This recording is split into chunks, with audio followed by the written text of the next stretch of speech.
One Friday Fights 100 is taking place this Friday, the 14th of March at 2:30 South African time. It will be live on One Championship's YouTube page, and I'm going to break this fantastic fight card down next in Fighting with Friends.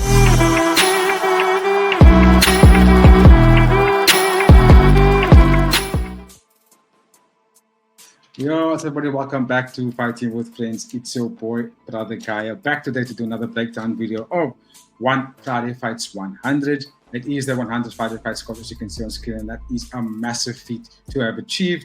Obviously, it's a bit difficult to do the recaps and previews of the Friday Fights when they have multiple cards, literally 24 hours away from each other. I mean, last week we had Friday Fights 99, which had a fantastic fight card, by the way. What opponents on the scene absolutely stole the show. But then literally within like 7 hours after that, we had jumped straight into Friday Fight Night 29. So yeah, but thank you for those who tuned in for that live. Today, we are going to be breaking down Fight Night 100, Friday Fights 100, excuse me.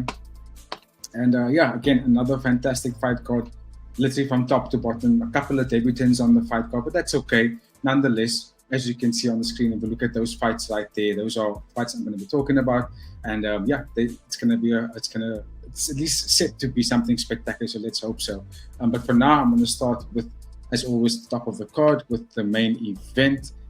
We see the elbow zombie taking on Ibragim Abdulemdzidov. I hope I said that correctly, but I'm just zooming for us over there. Nice. I'm trying to take one earpiece out so I can also hear myself nice and clear. I feel like I'm shouting at everybody here. Okay, cool. So main event is a banger, as you can see over there. Muangthai, the elbow zombie, 30 years old, recording one championship. He's 8 wins, 4 losses, 0 no contests. He's got 2 wins by KO. He beat Kong Suk in his last fight by KO. He lost to Nak Rob before that by split decision. And the cool thing about Muangthai, I love his style. Great hands, very good boxer, fights out of the orthodox stance. Fantastic in the clinch. Elbow zombie is his nickname, so you can tell you what kind of style this athlete brings to the table. Powerful in the clinch. He fought massive names. He fought Nabil Anan, Nico Corrillo, Kulap Dam. You know, all these athletes that we know today that are on the top of the food chains right now. Big fan favorites, and Muangthai is one of them. He fought very good fights against this guy. I mean, he actually beat Kulap Dam, who's one of my favorite fighters in the One Championship. His opponent, Ibrahim Abdulemdzidov, is also 30 years old. His record in the One Championship is 2-0-0. He's got 2 wins by KO. He beat Duang Sompong by KO and Yamin by KO as well. Strong boxer. It's one of those slugger kind of fighters, you know, also fights out of the orthodox stance. But once he gets in close, he loves to let those hands go. Doesn't jab that frequently, but he likes to get in the pocket to kind of just throw those heavy hooks. And that's how he pretty much got both of his finishes in the One Championship, is by a very, very powerful left-right hook combination. Muangthai is a little bit more savvy or privy to this kind of style, just because he loves to close the distance. And when he closes the distance, it's all about the elbows, baby. Elbows and knees, and that's what he does really, really well. One thing about Muangthai, and I think he's going to win this fight, and I'll tell you why I think he's going to win this fight. The style that Ibrahim brings is not that different to the style that Kong Suk does. Kong Suk was very elusive in the fight against Muangthai, arguably won rounds 1 and 2. Very, very elusive. Combinations in and out, doesn't stay in the pocket for too long, establishes his distance off the body kick, and that's how he fought a very good fight against Muangthai. But Muangthai came back and he fought through that adversity, very patient. Every time Kong Suk would come forward, he would chop the leg with a hard low kick, and he wouldn't let it get deterred by the in and out movements or side to side movements. He just walked forward, kept his guard up, and just hit the body, threw an elbow, hit the body, and pretty much worked Kong Suk down. And that's how I think he's going to win this fight as well. I think Muangthai shows a lot of patience, which a lot of Thai fighters don't show. Once they kind of like, you know, they push the pace in the second round, get you rocked, and then they want to end the fight. But when they don't end the fight, they end up losing the third round. Muangthai, on the other hand, is very, very composed in those kind of situations. He doesn't deplete the gas tank once he notices he has his opponent against the ropes or tied or even rocked. He's a lot more patient. I like that about him. And I think he's going to have to use that in this fight. I think he's going to have to be very wary of the height advantage of Ibrahim. He's going to have to also be very wary of the sort of aggression that Ibrahim brings to the table. I mean, Muangthai can sort of survive that onslaught, which he's going to have to do in that first round. I think he can get the job done with utilizing the clinch work If he keeps the fight in the clinch, he will deplete the gas tank of Ibrahim, because I think he's going to carry more muscle than Muangthai. So if he stays in the clinch, utilizes a lot of knees, throw some elbows off the break, even throw an elbow on the entry, maybe an elbow off the jab of Ibrahim, he can definitely put the fight in his advantage. And I think he's going to do exactly that. So I'm going to go with Muangthai to get the job done in this main event. It's going to be a barn burner. If you know Ibrahim, you know he's got that knockout power, and yeah, he's got the forward momentum and aggression kind of style, and we might just see a bunch of car crashes. And I don't want Muangthai to sort of have his ego get involved, where he's going to try and pull, head-to-head car crash kind of situation. If he does it, I think he's going to lose the fight. I think he's going to have to be a little bit more poised in this one and be very selective with his shots, and then look to sort of empty the gas tank end of round 2, round 3 kind of situation. And we could see a hand raise from Muangthai. I mean, dude, the guy's fought the who's who, and I'm surprised that he doesn't have a contract yet. But I think if he goes in here and puts a fantastic performance, we can definitely see Muangthai get on a contract, because the fighters that he fought against, Nabil Anan, Nico Carrillo, Nakrab, Kulabdam, all of those men have got contracts, and he's beaten them. He only lost to Nakrab, Nabil, and Nico Carrillo, but he's beaten Kulabdam. You know what I mean? So I personally feel like you should keep this guy a contract if he wins the fight here. But anyway, let me know in the comments, who do you have winning this fight? Ladies and gentlemen, I'd love to hear your thoughts. Also, hit the notification bell to know when we go live, because we are increasing our lives these days. Also, drop a like, drop a share, and drop a comment about this fantastic fighting Friday Fights card. It is the 100th installment, so we have to give props and clap a hand for One Championship for getting this far. Right, for now, we are going to keep it moving to the co-main event, where we're going to see two legends in the game. Granted that only one of them is kind of a legend, but I'm going to have to give Sinsamut Klinmee his props for actually sticking it out. He was sort of briefly talking about potentially retiring after losing to, Yusuf Aswik. And I'm glad he came back, because he came back and he fought a fantastic fight against Trujillo. Right. Sinsamut Klinmee, 29 years old. The record in the One Championship is 5 wins, 4 losses, 0 no contests, 2 wins by KO, 2 wins by TKO, which gives him an 80% finishing rate. I mean, he is the kind of fighter that either gets the finish or doesn't, or is the one he's either the one that's finishing people, or he's the one that's getting finished. Like I said, he beat Nazuet Trujillo by TKO in his last fight, and then he lost to Yusuf Aswik by unanimous decision, which I kind of feel like there was a little bit question marks in that one. I personally feel like Klinmee actually won that fight, but okay, so far it counts as a loss on his record. He nearly retired, as I mentioned, after that fight, and came back. He also fought fighters like Regan Ursel, the immortal whiskey current champion in kickboxing, formerly held the Muay Thai title as well. In lightweight, Regan Ursel beat him twice. He already fought Nieky Holzken, and he beat Nieky by KO in the second round. It's a sick fight, by the way. Nieky Holzken, if you know him, if you don't know him, he's just royalty. He's royalty when it comes to kickboxing and Muay Thai, and even boxing as well. The guy has fought in those 3 disciplines quite consecutively in his career, and racked up a number of wins. Became very much a household name in all the organizations he's fought in. I remember Jedi, he was also, you guys know brother Jedi, was speaking high of Nieky Holzken for a very, very long time. He's 41 years old. His record in One Championship is also 4 wins, 5 wins, 4 losses in no contest. He's got 2 wins by KO, 2 wins by TKO, and also has 80% finishing rate. He beat Yoshiro Sexyama Akiyama by TKO in his last fight. That was a super rules. I'm not going to talk about it. I personally feel like the fight was kind of pointless, so I'm not going to say anything about that, but he did win by TKO. He lost to Sinsamut Klinmee in his fight before that by KO, and he also fought Regan also twice and lost twice as well. So this fight is a rematch. I think they put the fight in co-main event for kind of a fan favorite situation. You know, it's a 100th fight card, Friday Fights card. So they kind of like, who do we put in the main event that's always going to bring some good names and numbers to the bring some good numbers to the event. I personally feel like they should have actually swapped the fight around and brought on, and I'll get into it a little bit later, but we have the Panda Xiong Jing Nan. She's fighting a little bit later, and I mean, she's a champion, so I would have personally put her Xiong Jing Nan, I would have actually put her up a little bit further on the card and swapped the fight around. But okay, we are here now, so we are going to get this rematch. I think this fight's going to play out. I think we're going to see more of the same. We're going to see Sinsamut be the younger fighter, the more energetic fighter. He's going to be bouncing around a lot more. Look for that knockout. Nieky Holzken, obviously with good technique, he's going to be a little bit more poised. He's not gonna be as what he used to be, where he's like putting on the pace, putting on a lot of boxing combinations, fighting out of southpaw, fighting out of orthodox. We're not gonna see him do that as frequently because of the energy level. So he's gonna be a little bit more composed, throw a little bit less than what he normally does, and that could either make him win or it could make him lose, because if we see him going to the later rounds, we might see him tire out, and we're gonna see Sinsamut just completely, just move around in and out, jabbing away, looking for that knockout from the right hand. Look to deep a lot more and get Nieky backed up into a corner and just let his hands go. He's going to have to keep his hands up, because Nieky does have knockout power, as you've seen in the past. He is, I would say, a little bit more technical than Sinsamut, but I don't know if he's going to be able to last 3 rounds. I don't know if he's going to get out to the second round, to be honest with you. I think Sinsamut might just get the finish in that second round, just like he did in the first fight. I think that's where I'm going to leave it at. I would love to get your thoughts in the comments. Please let me know.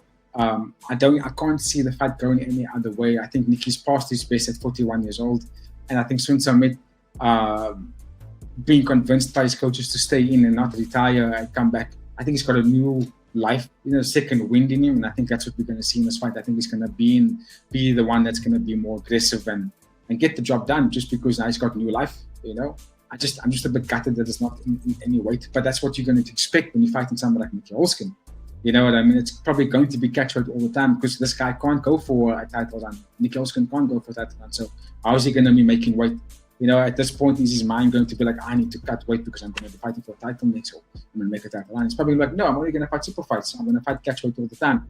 And one championship pays fighters for that. So that's what's going to work, which I personally feel like they should cut that, and we can have more athletes compete in divisions, so we can have more reasons and more incentives for these fights like this. For Sinsamut Klinmee, for me, it's just fanfare. You know what I mean? These athletes aren't going to be going anywhere after this. Might get a good paycheck, but that's just fanfare, really. It's just to make us go, oh, look at these two legends going back and forth yet again. But in reality, this fight doesn't actually hold any weight to it, and that's probably why I'm not going to give too much depth to it. But yeah, I expect a knockout from Sinsamut, and you're probably going to get that. So yeah, again, let me know in the comments, please, Adrian, how do you think the fight's going to play out? But I think Sinsamut is going to get the job done. Again. All right, now we keep it moving. Nice bout that's going to take place before that. I cannot wait for this one. This is going to be a barn burner.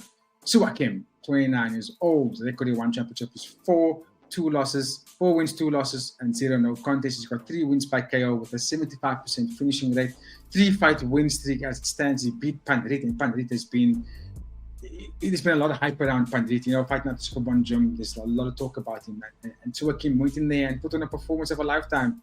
Beat Pandrit up over the course of 2 rounds, very fabulous performance. He also beat Otis Wagon. Otis Wagon is also an up-and-coming prospect out of the UK, and he beat Otis. Otis was twice his size, and he beat Otis fairly easily. And then he also beat Denis by KO. Sick KO, by the way. Suakim is on a tear. He's on an absolute tear. He's fighting against Komawut. Komawut is a scary dude to go up against. 26 years old, record in one championship is 7 wins, 2 losses, 0 no contest. 1 win by KO, 3 wins. He's on a 3-fight win streak as well. He, just like Suakim, has also beat Pandrit by KO in his last fight. He actually beat Pandrit twice, by the way. He beat Alexei Balikov and Yudputpa, Avatar twice, and Pong Sawari. Those are established names in the one championship, and he's beaten all of them, right? A little bit shorter than most of these athletes. This fight is going to be at catch weight at 140 pounds. But damn it, Komawut is just a dynamite of an athlete. I think this fight's going to play out. Well, it's a little bit about the speed, the great footwork of Suakim versus the power of Komawut. And Suakim, I think for him to win, he's going to have to dance in there. He's going to have to move laterally, check the hard low kicks from Komawut, not get sucked into the void where they're just slugging it out. Because I think if they do that, he's going to lose. He's going to lose very badly. So I think he's going to have to use what Komawut does really well. He's going to have to establish the jab, maybe throw combinations 1, 2, get out, throw a hard body kick, tip a lot more, maybe throw some high kicks up there. Don't allow Komawut to plant his feet and then let him dig to your body, because if you let him do that, he's probably going to finish you. So Suakim is going to have to dance, point the fight, attack the body of Komawut, attack the legs, sort of take away Komawut's pace, and then he can win the fight easily from there, because then he can utilize his combinations and get the finish. Because Suakim doesn't knock you out with one shot. Suakim's he's gonna piece you up, make you fold, make you wild, and then he's gonna come in and maybe a hard uppercut, maybe a hard 1-2, right, and then a left 1-2, and then follow up with a left hook or a right hook, which is what he does really well. And then you can win the fight that way. Obviously, it's going to be difficult to do that. It's easier said than done, because Komawut doesn't really slow down, and he always fights off the front foot. He always pushes the pressure, keeps you going backwards. And then what he does is he always keeps his guard up, tucks it in, almost like a peekaboo stance. Maybe throw a TPO in there, but then he'll throw a hard low kick, and then get you to sort of react to it. And then you'll see him come in, duck under, left hook to the body, throw a hand, overhand right. That's Komawut's specialty. He knocks people out like that all the time. Even when they're getting close, hard elbows up in the clinch. He's very good at doing that. I'm a little bit scared for Suakim in this one, to be honest with you. But I do think he's got the exact kind of style to beat someone like Komawut. He's got the style to make him dizzy. He's got the style to dance around him for 3 rounds. Komawut does carry a lot of muscle, so he's not as fluid in his movement. It's a lot of power shots, rigid, powerful shots. So I think Suakim is just going to have to dance around him as much as possible to survive that fight, because if he doesn't do that, we're going to see a knockout within the first round or second round from Komawut, because that's what he does best. He's extremely durable. You don't often see Komawut losing by knockout. He usually loses by decision. People usually piece him up over the course of 3 rounds, and I think that's how Suakim is going to get the job done. He's going to win over the course of 3 rounds. Actually, I'm saying that with a little bit of hesitancy, just because he can do it, but Suakim in the past has gotten sucked into a brawl and get finished. So, yeah, I think he's going to have to have his wits about him here and just not get hit by that power punches of Komawut. But that's going to be a barn burner. Ladies and gentlemen, give me your thoughts. Both these athletes are pretty much that close to getting a contract. They just need to put on a big performance here, and we could see a contracted fighter going forward for both of these athletes. If they both put on a barn burner, both of them could possibly get a contract. Ciao to Sinatong. These guys, Komawut and Suakim is that much closer. Give these guys a contract if the fight goes out the way I think it's going to go out. But anyway, give me your thoughts on how do you think that fight's going to end? I'm going to go with my boy Suakim to win by decision. But in one championship, fights don't really go to the decision. They don't often go that way. Those ends in knockout. So we could get Komawut for a knockout or Suakim for decision. Either way, that's how it's going to play out for me. All right, we'll keep it moving now slowly to the next fight. Again, barn burner. And I think this is going to be a good fight for Jaosuayai, because, again, this is flyweight Muay Thai, pretty much in the division, pretty much for a contract. I cannot wait. Let's talk about this one. We got Jaosuayai, 23 years old.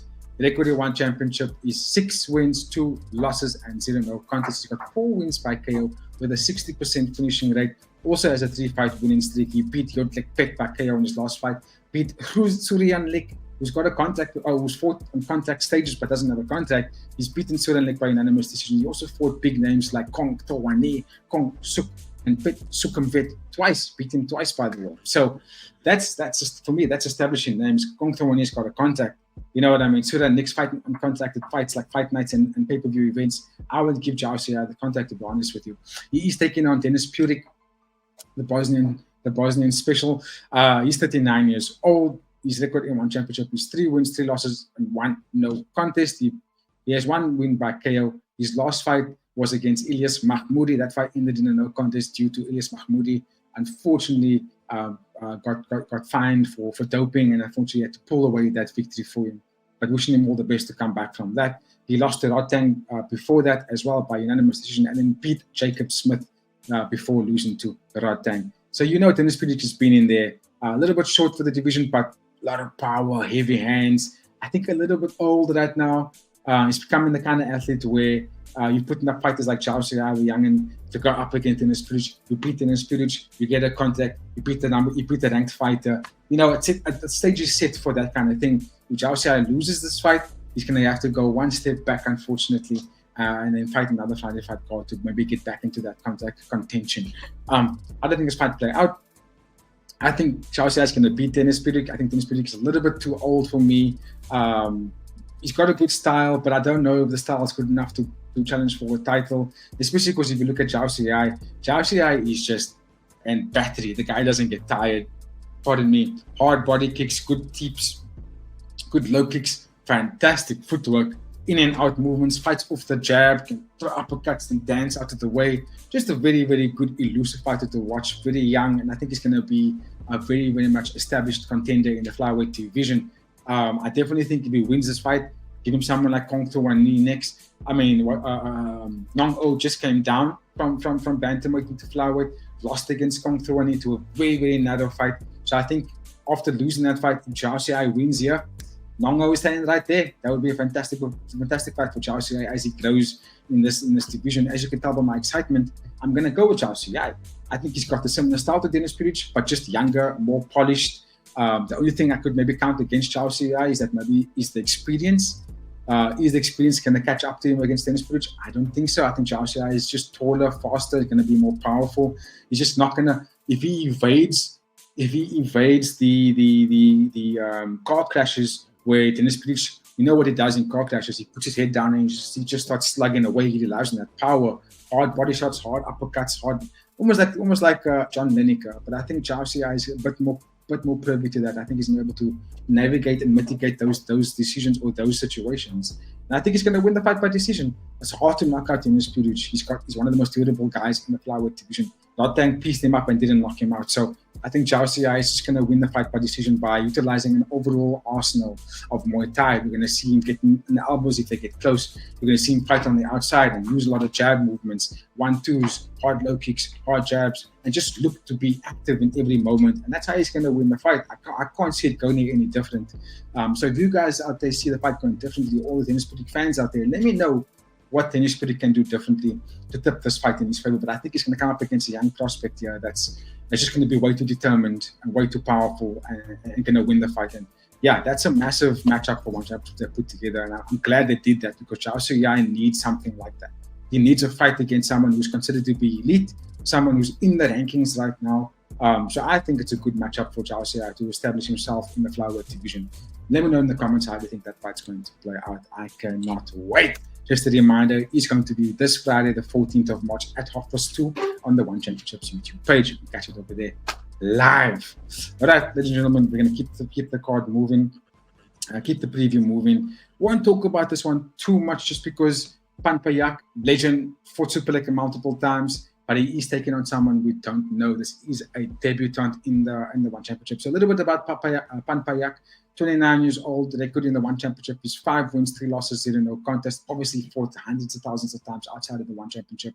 He's got 1 win by KO. He lost to Igor Bekirev by KO in his last fight, which is a bit weird to have seen. But he beat Silvio Vitez by unanimous decision before that. And he also fought Super League twice, but lost unfortunately. But I mean, you fight in Super League, you obviously gain a lot of knowledge after fighting someone like that. Majid Seydali, not familiar with the guys fighting out of Iran. This is his One Championship debut. This is in the flyweight division as well. So I think Panpayak is probably going to get the job done. But I mean, the last fight I thought he was going to win, and Ego beat him by KO. You know what I mean? You don't beat Panpayak by KO. So yeah, I'm going to reserve my opinions about this fight because I don't want to give a convincing sort of prediction on a fight I've never seen before. So I'm gonna hold off that. I'm just gonna let the fight play out and we see how it goes, and you can catch my thoughts on the recap of that performance or that fight. But let's keep it moving. Again, another athlete that I'm a big fan of, Shadow. Just like Panpayak, he's fighting a debutant. Shadow, a little bit about Shadow. Singh Mayin, 25 years old. The record in the One Championship is 4 wins, 1 loss, 0 no contests, 1 win by KO, and a core fight winning streak. He beat fighters like Seydali, who is still ranked in the featherweight division, by the way, by unanimous decision. And he beat Muhammad Siaserani, who's also a good fan of fighting with friends, beat him by unanimous decision as well. And Shadow is he's a brawler. Very much a top contender for me. If you beat Seydali, then you are really a fabulous fighter. Seydali is not easy to fight against them, and because you look up Seydali, you'll know why. And Shadow beat him quite convincingly, actually. I think if Shadow continues to go on a win streak here, I don't know if he beats Hassan Vahdanirad. I don't know if he beats Hassan. It's going to guarantee him sort of a climb in that division, to be honest with you. I think if he wins Hassan, just solidifies him still as a top contender in the featherweight division. But he's going to have to fight a little bit higher up for us to see how far he can go. Personally, I think if you look at that top 5 rankings of the featherweight division, we have Luke Lesay in there. We have what's his name, Smoking Joe, who just lost against Pampara. There's some very good fights that he can maybe take on. I don't know if beating Setachai would help him with his argument about climbing the ranking. So, yeah, I think let's just see how this fight plays out. Again, I don't know who's going to win, just because Hassan is a complete unknown to me. But I'm a big fan of Shadow, so let's keep a lookout for that one as well, ladies and gentlemen. Okay, then another fight that I am super excited for. Again, another debutant in Sanggarthit. Not familiar with about who he is, but I'm sure he's going to be a fantastic fight. This is at catchweight kickboxing. It's not going to be in Muay Thai, where I like Suakim Chan. I think he's fabulous in Muay Thai. I don't know why he took this fight, but look, he's only 20 years old. His record in one championship is 1 win, 1 loss, 0 no contest. 1 win by KO. He beat Dunk in his last fight by KO. And Suakim Chan, what else can I say about the guy? Massive talent out of fight in Myanmar, Burma, just like Tanzin. Very elusive, powerful strikes, but unlike Tanzin, Suakim Chan can go far. He can go that extensive rounds. He does seem to have a little bit of better conditioning than Tanzin. Very creative in the way that he strikes, puts on amazing performances every single time. I'm a big fan of Suakim Chan. Only 20 years old, like I said, so he's got years ahead of him to grow. We're going to see the best of him a bit later, but I think at the moment, if you want to see exciting fights, whether the fighter loses or wins, but watch Suakim Chan. He puts on fantastic performances. Just like the fights above this one, I can't give too much about a fighter I've never seen before. So I'm just going to reserve my opinion for that one, but I cannot wait to watch Suakim Chan perform again, because he's going to put in I'm pretty sure he's going to put in a big performance for us. Right, but we will keep it moving, ladies and gentlemen, to the fight taking place before that. I haven't written down too much of my notes about this one. Sornsueknoi is taking on Stephen Irving. Stephen Irving has been a bit of a household guy in the One Championship, has fought quite frequently. This fight is going to be at catchweight. I think he lost his last fight, if I'm not mistaken. I'm just going to bring it up here for myself on screen. He's on a 3-fight win streak, He beat Den Kriang Krai by unanimous decision. He beat Focus by KO before that, and then Longen by unanimous decision before that as well. So he's been a bit on the tear. Good fighter out of Scotland, but he's taking on Sornsueknoi. Sornsueknoi on a 2-fight win streak, and he beat Sing So by split decision in his last fight. 30 years old, and Stephen Irving's only around 20, about 24. There we go. So this is expected to be a fantastic fight. I think Stephen Irving goes in there, brings some very good boxing. But obviously, like I've seen in the past, when two Thai fighters just piece up his legs, and he kind of struggles with that when they piece up his legs and keep him quite often. But I think he's going to go in there and put on a good performance. I think he's going to overwhelm Sornsueknoi with a barrage of strikes and very elusive movement. I think he's going to win that way. Songchainoi is probably going to have a lot more power, but throw a lot less. And that's going to give Stephen Irving the opportunity to just overwhelm Sornsueknoi with a lot of barrage of strikes and just constant movement and wave after wave of attack, and just wild him in that way and slow him down. So, I think that's going to be a fantastic fight. So let's keep a lookout for that one. Oh, again, massive fight card. Can't wait for this one. But for now, we are going to keep it moving down the list. We see a beautiful fight between Songchainoi against Teeyai, and not the Teeyai who fought about 2 weeks ago. It's a different Teeyai. Songchainoi is 24 years old. His record at One Championship is 8 wins, 0 losses, 0 no contests. He's got 4 wins by KO. He beat Yodnum Chai by KO in his last fight. He beat Rak twice by unanimous decision. He also beat Nicholas Silva, top talent by the way, by unanimous decision. He also beat Muangthai by KO. Freakishly powerful is what I have in my notes here. Just freakishly powerful, because he's only 5'1", but he's knocking out people left, right, and center. Teeyai, 27 years old, record in One Championship is 2 wins, 0 losses, and 0 no contests. He's got 2 wins by KO. He beat Yodoi by KO and Yod Don by KO as well. So this fight should be KO. We should get a stoppage over here. Both of these guys are KO specialists. Like I said, Songchainoi, he's got 8 fights in One Championship and hasn't lost a single fight. And he's got quite a bit. He's got 50% of his wins are stoppages. And if you're watching fight, just like Komawut, short, stocky, but damn it, can they knock you the fuck out. These guys got power, hard low kicks, hard deep kicks. But their best moves is when they're getting close, and that's when they let that hands go, when they throw hard overhand rights, hard looks to the body, hard hooks to the. They're just very, very powerful in doing that. And one of the best attributes about Songchainoi is that he's got conditioning. He can take a shot. You hit him, he can take a shot. Kick him, and he can walk right through it. And I think Teeyai is gonna have to be okay with that. I don't know if he's gonna get a knockout with just one shot. He's gonna have to be comfortable. He's gonna have to be okay with not putting Songchainoi out, within the first round. I think Teeyai's best keys to victory here is to work the body. Lateral movement, hard low kick, stop. If he can take out the front leg of Songchainoi, he's gonna have a good chance of winning the fight, because then Songchainoi can't step on his. He's gonna have to switch chances. He's gonna have to switch his stances. He can't step on his front leg to throw those heavy shots. So I think if he takes out the front leg, tips a lot of the body, and actually use the tip to set up his boxing combinations, he can win the fight, right? But if he gets stuck in there with close quarters combat, looks to elbows and looks to just boxing close quarters, I think he's going to lose. I think Songchainoi is going to knock him out. He's got a lot of power, a hell of a lot of power for that smaller division, for that flyweight division. So flyweight strawweight situation. So yeah, I think I'm going to go with Songchainoi. 8-0 on a massive momentum, and those 8 fights didn't come.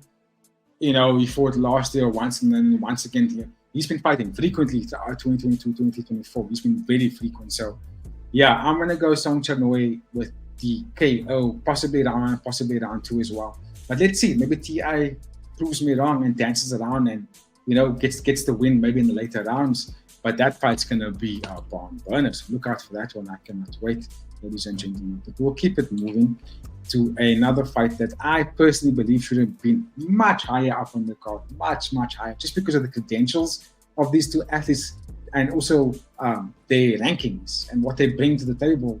This is high-ranking athletes and their royalty in the World Championship, so they should definitely have been much higher up in the card, but they aren't. Ladies and gentlemen, let's keep it moving. I am referring to Xiong Jing Nan, 37 years old, the current strawweight MMA champion. Yes, I know she hasn't been as frequent, but the One Championship has been notorious for not putting too much MMA fights together. I'm not sure why that is, but yeah, I think if they can focus on a lot more MMA matchups, we could see athletes like Xiong Jing Nan fight a lot more frequently. Right, so her record in the One Championship is 10 wins, 1 loss. 1 win by KO, 4 wins by TKO, with 50% finishing rate, 5-fight win streak. She beat Nat Charun-Suk by TKO in the last fight. She also fought Angela Lee 3 times and winning 2 of those 3 fights. She also beat Ayaka Miura, who's probably going to be her next opponent if she wins this fight, to be honest with you. So she's also royalty. As you know, if you're fighting Angela Lee, you know what that means. You know what I mean? You're on top of the food chain.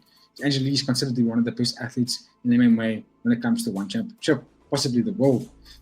She is taking on Meng, 28 years old. Record in the One Championship is 6 wins, 3 losses, and 0 no contests. I think she's ranked number 4 or 5 in this division, by the way, at Muay Thai MMA. She's got 2 wins by KO, 1 win by TKO, 50% finishing rate. She also beat Chihiro Sawada by unanimous decision in the last fight. Good performance, by the way. But then she lost to Ayaka Miura by sub in the fight before that. She was on a 2-fight winning streak before losing to Ayaka Miura, and that's the reason why I say Ayaka Miura is going to get the title shot next. Because even if Meng Bo wins this fight, I don't think this is a title fight. So even if Meng Bo wins this fight, does she get the title shot? I think she has to fight Miura again, maybe, because Miura's the one who has beaten her last by submission, by the way. She finished. But then again, Ayaka Miura finishes everybody. So how do I think this fight's going to play out? It's hard to say because Meng Bo has been a more recent fighter, right? So recency bias should say Meng Bo. But then again, if you look at Jing Nan's fights, right? If you go check her out, she can fuck you up. She can knock you out very easily. She can submit you if she needs to as well. Very powerful. She went 5 rounds twice with Angela Lee. So I mean, that's a massive feat to have gone through in itself. Yeah, I think the pressure of this fight not being a title fight is going to actually be an advantage of Xiong Jing Nan. I think it's going to be in her favor because now nothing's on the line. It's more of a fight to go in there and it's more of her to go in there and just remind everybody why she is the dog of dogs. So I think she's actually going to knock out Meng Bo, to be honest with you. if he doesn't knock her out, I think she's going to beat her up over the course of 3 rounds quite convincingly. And that doesn't mean I'm not throwing shade on Meng Bo. I just think that, yeah, Xiong Jing Nan is just that fucking amazing. So, yeah, let me know in the comments, ladies and gentlemen, how do you think this fight's going to play out? I can't wait to see it. I think it's going to be a massive fight. I think it's big to see Jing Nan back in the foe again, because it's been a long time since we've seen her fight. But anyway, ladies and gentlemen, that's my time. The rest of the card are a bit of unknown factors to me. So, yeah, I'll reserve my opinions about that fight as it happens. But again, you can catch this fight card this Friday, the 14th of March at 2:30 South African time. And look at me again forgetting to put the ticker tape on screen at the end of the freaking of the video. So silly. But anyway, again, that is my time. Went this far. Thank you for watching. Don't forget to like, comment, share, and subscribe. But you can catch myself and the rest of the team this weekend when we recap this card. We also got UFC previews coming up this in the middle of the week, as well as a parlay episode. Again, stay safe, have a fantastic week, and you can catch me on the next one. Cheers.